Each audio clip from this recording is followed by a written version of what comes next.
بسم اللہ الرحمن الرحیم والصلاة والسلام علی رسولہ الکریم اما بعد۔ حضرت ثوبان رضی اللہ تعالی عنہ روایت کرتے ہیں، حضور سید عالم صلی اللہ علیہ وآلہ وسلم نے ارشاد فرمایا، میں اپنی امت کے ایسے افراد کو بھی جانتا ہوں کہ جو قیامت کے دن اللہ کی بارگاہ میں حاضر ہوں گے تو ان کے پاس تہامہ پہاڑ کے برابر نیکیاں ہوں گی، لیکن اللہ تعالی جل جلالہ ان کی نیکیوں کو روشندان میں سے نظر آنے والے بکھرے ہوئے ذرات کی مانند ہوا میں اڑا دے گا۔ حضرت ثوبان رضی اللہ تعالی عنہ فرماتے ہیں، میں نے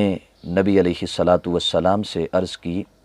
یا رسول اللہ صلی اللہ علیہ وسلم، ہمارے سامنے ان لوگوں کا صاف صاف حال بیان فرما دیجئے، یعنی ہمیں آپ یہ بتا دیں کہ ان لوگوں کی نیکیاں ضائع ہونے کا سبب کیا ہے، کیوں ان کی نیکیوں کو بکھرے ہوئے ذرات کی مانند ہوا میں اڑا دیا جائے گا۔ تو سید عالم نور مجسم شفیع معظم صلی اللہ علیہ وسلم ارشاد فرماتے ہیں کہ وہ لوگ تمہارے بھائی ہوں گے، وہ لوگ تمہاری ہی طرح عبادت کرنے والے ہوں گے، تمہاری ہی طرح نیکی کے اعمال سر انجام دینے والے ہوں گے، لیکن تنہائی میں وہ برائی کا ارتکاب کرنے والے ہوں گے، تنہائی میں وہ اللہ کی نافرمانی کی طرف جانے والے ہوں گے۔ یعنی لوگوں کے سامنے وہ نیک اور پارسا بنیں گے، لیکن جب تنہائی میں ہوں گے، جب انہیں کوئی شخص دیکھنے والا نہیں ہوگا تو وہ وہاں پر برائی کا، جرم کا ارتکاب کریں گے۔ عزیزان گرامی قدر، جس طرح ظاہراً نیکی کرنا انسان کے لیے لازم ہے، اس سے ہزارہا درجہ لازم تنہائی میں اس کا نیک بننا ہے۔ اہل اللہ تو یہ کہتے ہیں کہ اگر ہماری تنہائی ہمارے ظاہر کی طرح ہو جائے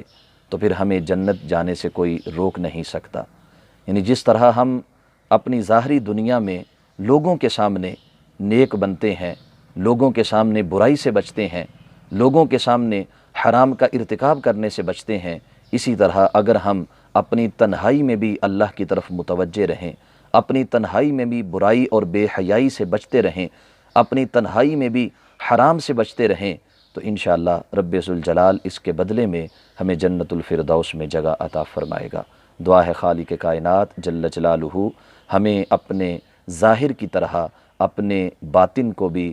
اور اپنی تنہائی کو بھی قرآن و سنت کے تابع رکھنے کی توفیق عطا فرمائے۔ وآخر دعوانا ان الحمد للہ رب العالمین۔